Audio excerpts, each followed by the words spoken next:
Hello everyone, my name is Runhan from Nonlinear Controls and Robotics Lab at University of Florida. Welcome to my ACC presentation, and the title of my talk is A Switched Systems Approach to Unknown Environment Exploration with Intermittent State Feedback for Non-Harmonic Systems. Before I start the control objective section, I want to give you a brief explanation of the differences between the non-harmonic and harmonic systems. Here are some non-harmonic examples: ground vehicle, wheel mobile robot, and unicycle. As you probably can tell, these examples cannot move horizontally directly. In order to move sideways, they need to move forward or backward as well. The non-harmonic systems have velocity-dependent constraint conditions, and harmonic systems do not.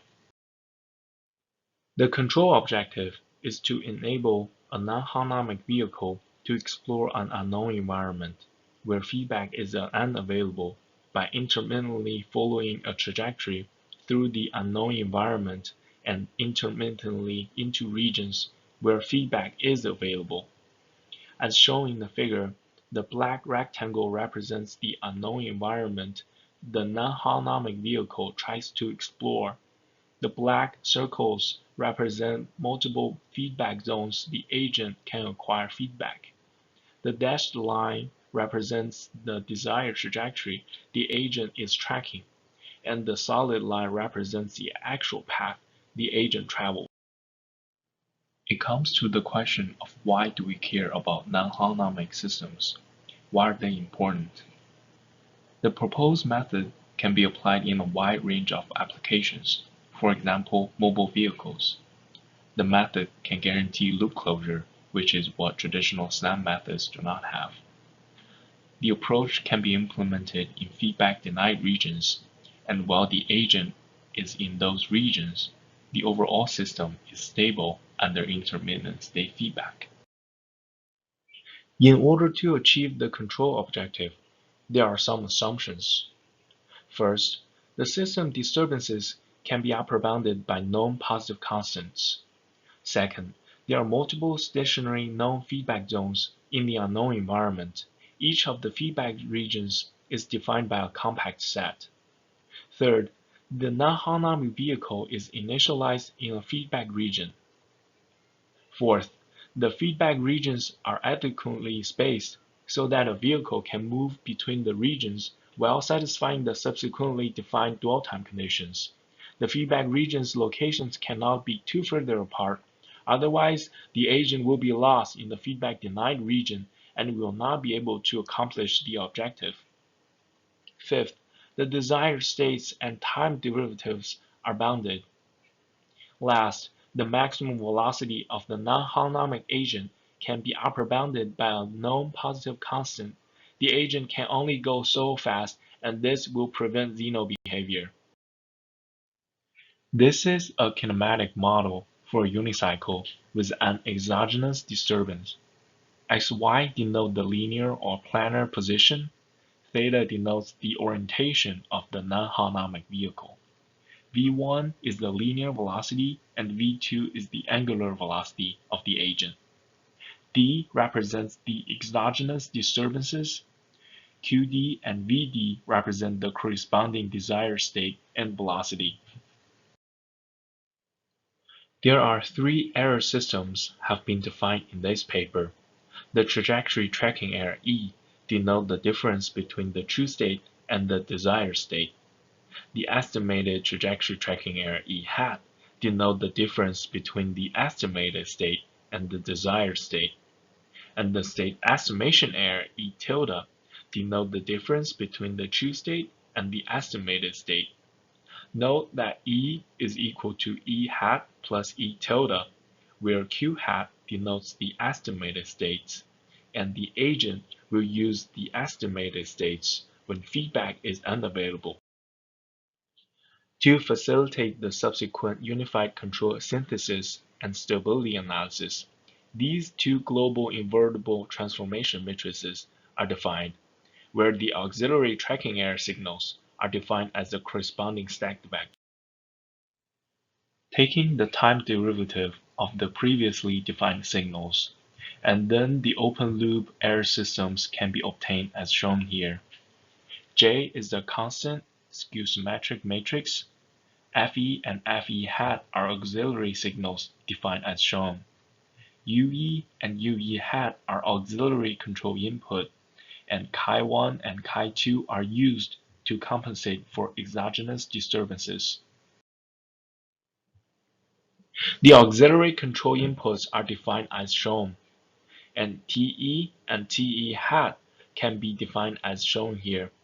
Substitute in the T matrices into the auxiliary control input UE and UE hat will get the actual velocity control input V, which are circled in red here. To facilitate the closed-loop error system development, some auxiliary signals are defined. The specific expressions can be found in the paper. Due to the time constraint, I will not explicitly show them in the presentation.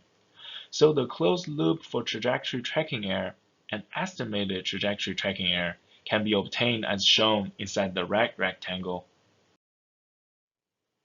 To integrate the switched system in the analysis, here are some definitions. Let phi be a switching signal, where A indicates the feedback is available and U indicates feedback is unavailable. Let TIA denote the time of the ith instance at which phi is equal to A, and let TIU denote the time of the ith instance when phi is equal to U. The dwell time of the ith instance of each subsystems is defined as delta TIA and delta TIU respectively.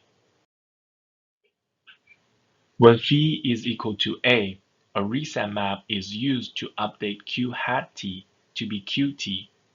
However, when phi is equal to U, the state is estimated using the predictor in Q hat dot, and the closed-loop error system must be used for analysis to develop the subsequent dwell time condition. To develop the maximum dwell time condition, the time derivative of the state estimation error must be used, and it can be written as the expression shown. The stability analysis will have four theorems. Theorem 1 proves the stability of the trajectory tracking error ET when feedback is available. Theorem 2 proves the stability of the estimated trajectory tracking error E hat T when feedback is unavailable. Theorem 3 proves the stability of the state estimation error E tilde T when feedback is unavailable by satisfying the maximum dwell time condition. And Theorem 4 proves the trajectory tracking error ET is decreased below a user-defined threshold by satisfying the minimum dwell time condition. And additionally, Zeno behavior is excluded to prevent infinite switching. Here is the statement of Theorem 1, and it shows the trajectory tracking error ET is globally uniformly ultimately bounded. To get the result of Theorem 1, here is the flowchart of the process. First, we select a candidate Lyapunov functional VE, and then takes the time derivative of VE and get VE dot by substituting in the closed-loop error system, then invoking the comparison lemma to get an expression of VE. After that, we define a composite error signal ρe, which includes WE and ZE tilde, and ρe can be upper bounded. Using the relationship of ZE tilde is equal to ZDE minus ZE, we can upper bound signal ZET. Then we use the inverse of the state transformation matrix and signal chasing method. Specifically, we can go back through the open and closed loop error systems and control laws, and we can prove that all the closed loop signals are bounded. Therefore, the trajectory tracking error ET is globally uniformly ultimately bounded.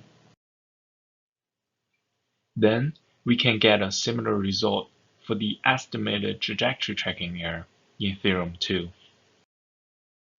Similarly, the Lyapunov stability process are almost identical, except using the estimated states instead of the true states, and the estimated trajectory tracking error E hat t is proved globally uniformly ultimately bounded.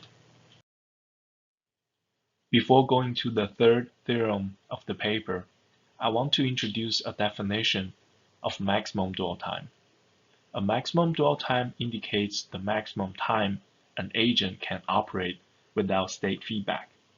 As shown in the figure, the red solid line represents the maximum dwell time in between the time instances TIU and TI plus 1A. And theorem 3 shows the maximum time the agent can explore outside of the state feedback regions. Both EM and ET are user-defined parameters. Here's the flow of proving theorem 3. It's important to note that when feedback is unavailable, the state estimation error E tilde is exponentially growing. In order to bound E tilde, EM is introduced. By using the user-defined value EM, the maximum dwell time can be calculated using the relationship of E, E hat, and E tilde. Before reaching the maximum dwell time, the agent has to go to one of the feedback regions to update the estimated states. It's important to show that Zeno behavior is excluded. In this expression, dk is the actual distance the non-harmonic agent traveled in between the feedback regions. Vmax is the maximum velocity of the agent. Also, this is an assumption we previously made. By lower bounding delta TIU with T travel, Zeno behavior is excluded. Similarly, a minimum dwell time indicates the minimum time the agent must stay inside a feedback region to compensate for accumulated error. As shown in the figure, the red solid line represents the minimum dwell time the agent has to dwell in between time instances TIA and TIU. Similar to Theorem 3, Theorem 4 shows the minimum time the agent needs to dwell inside one of the feedback regions to compensate for the accumulated error, so that the closed-loop error systems are globally uniformly ultimately bounded. Using the upper bound on ET from Theorem 1 and define a lower threshold ET, then the minimum dwell time can be solved as shown here. This inequality is used to ensure ET converges within the desired neighborhood, and at the same time, Zeno behavior is prevented when feedback is available. To summarize the presentation, we have shown that the unknown environment exploration objective for non-harmonic systems under intermittent state feedback is achieved. The overall system is stable via a Lyapunov-based stability analysis, and Zeno behavior is excluded. The future research of this topic will focus on the development of optimal path planning, so the agent can explore optimally with limited feedback regions. In addition to that, we will incorporate a deep learning approach to train image data to get state feedback. That's all. Thank you all for listening, and please contact me through this email if you have any questions.